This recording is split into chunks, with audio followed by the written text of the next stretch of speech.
So you like survival rifles? Welcome to my nightmare. I love survival rifles. I've always had a thing for them. This is the last one that I built. I've built up a number of different Takedown 22s trying to get the perfect one.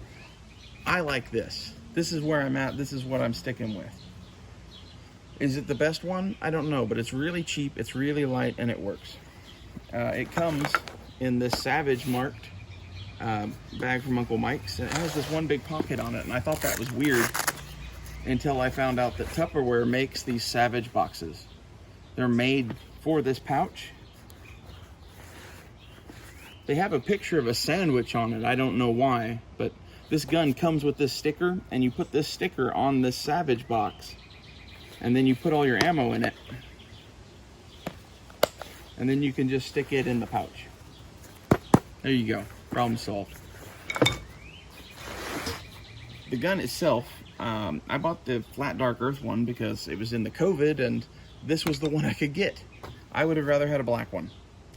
However, as it turns out, this thing is really, really dope looking now that it's been painted.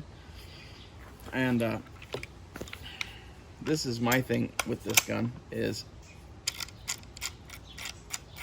you can put it together pretty freaking quick. And then you have like a little 22 M1 carbine Vietnam pilot survival rifle. This gun was $220. Extra magazine was 20 bucks. These have a piece of Kydex put in there. Actually, it's wrapped in duct tape, then a piece of Kydex, then wrapped in duct tape, and then wrapped in vet wrap. And it makes a pretty solid little thing, but it's a dual mag. You get 20 rounds in it. That's 10 rounds of magazine. That's as good as this gun gets. However, I made it to where you can actually rapidly change magazines because I extended the mag release. This is a piece of 1/8 inch steel rod that I drilled a hole and then JB welded into place and then covered the whole rod in JB weld, and now it's like an extended mag catch. The sights on this thing are from Tech Sights. They are for the standard Savage Model 64, and they took some adjusting and some JB weld to get to work on here. This front sight is JB welded into place because I didn't feel good about the way it was in there, basically. And this paracord here, I go back and forth debating on whether or not I should epoxy this or not. It makes a really good handguard, and it covers up the divot from the old sight.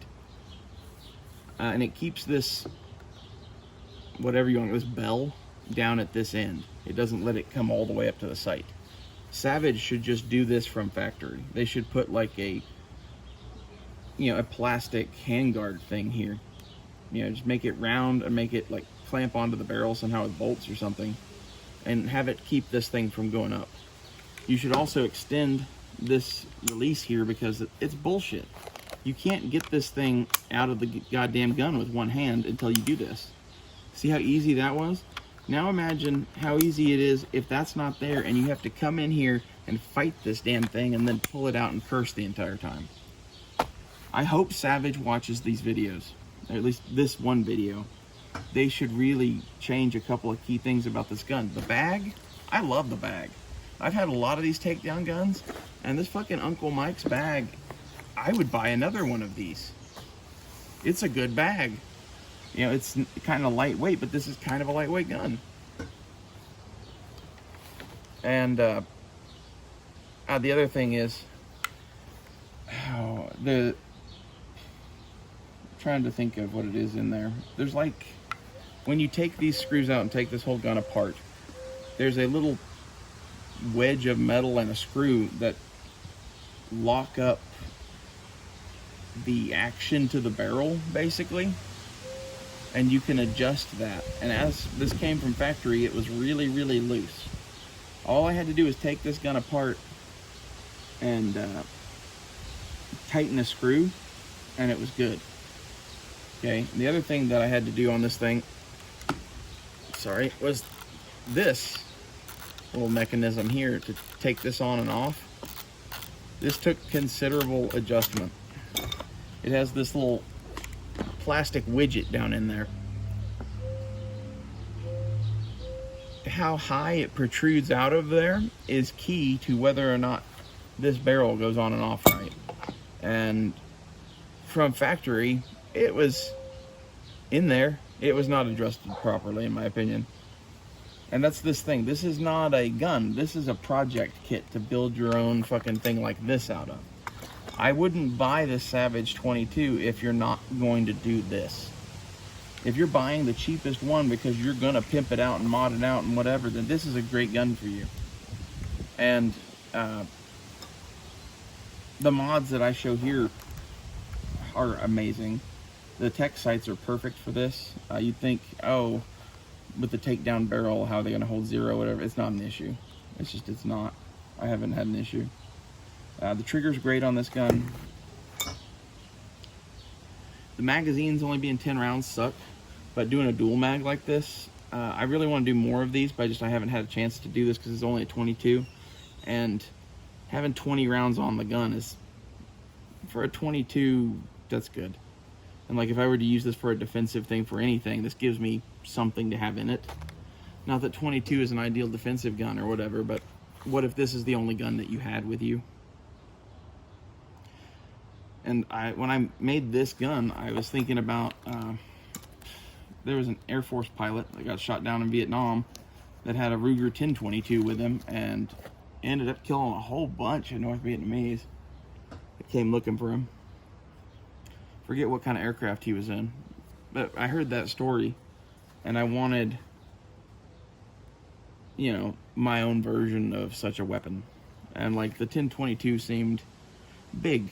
It's big and heavy, and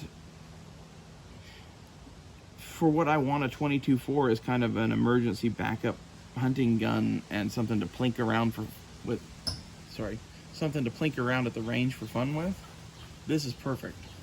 The other thing that I dig about this gun is, you wouldn't think of it, but with these tech sights on here, this is like a little M1 Garand trainer with detachable mags.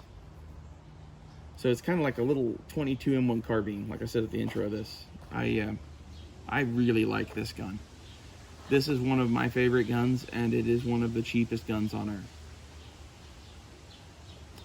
And this is why I would 100% recommend this to you. If you're 18 and can't buy a handgun, and you just want to go buy a gun, go buy one of these.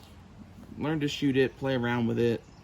You know, maybe buy an AR too, because like, you know, you're gonna want an AR. And like, actually, I think they just took away your ability to buy an AR if you're 18, which is some horse shit. That'll get overturned. For those of you listening in the audience who are 18 and are upset about that, I am with you. I don't understand why they trample on your rights. They trample on the rights of children in this country frequently, and they trample on the rights of like 18 to 25-year-olds constantly because they can. And this is the thing, is everyone looks at you like you're a certain way when you're that age. Whether you are or not. It's like you're not to be trusted. You're not one of the adults. I'm here to tell you, don't ever become one of the adults.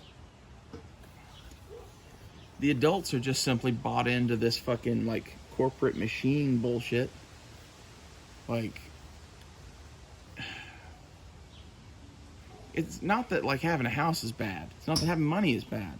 It's your time here on earth is worth more than what they are offering you. You know, 5 years spent being ultimately free is worth 100 years working for them. And in reality, if I were just going to buy one gun to walk the earth with, I might get this one. Or at least like maybe get this and get a handgun to defend myself with. If I could only have a couple of guns, I really might go this route these days. I always used to say AR-15 in 1911 because the 1911 is a historical gun that you could defend yourself with, and the AR-15 is the AR-15. But in reality, I think there's never going to be a big fight. Maybe I'm wrong. Like, half the reason I'm doing what I'm doing here on this channel is to give some of you hope. Like, I'm hopeless, basically. I'm hopeless to the point that I get on here and talk about this shit and rant about the end of the world and rant about, you know, what the CIA is doing and whatever, and show off my guns and equipment because I don't know what else to do. I do the guns and equipment thing because they are like my art. This is my thing. Okay? The way that, like, some of you would have, like, your car as your thing or whatever, or Steven Seagal has, you know, being a really overweight samurai as his thing. This is just what I do and who I am. Everything else is kind of tertiary or whatever. And it seems like there's a vast conspiracy to cover up a whole bunch of shit. And I'm not even talking about COVID or the election or any of that shit. I'm talking about, like, I think World War II didn't end when we think it did. Like, I think shit's been being covered up since the 40s about everything. I think there are international organizations that actually control this planet. I think we've already signed up for that shit. Prepare. Go buy a survival rifle, man. Be my advice to you. That's maybe the point of some of these videos, is to, you know, sneak in a little poison with my honey, I guess. This is why I have this gun and most of these guns, to be honest. I really think that they're doing something fucking evil and they're about to come for us.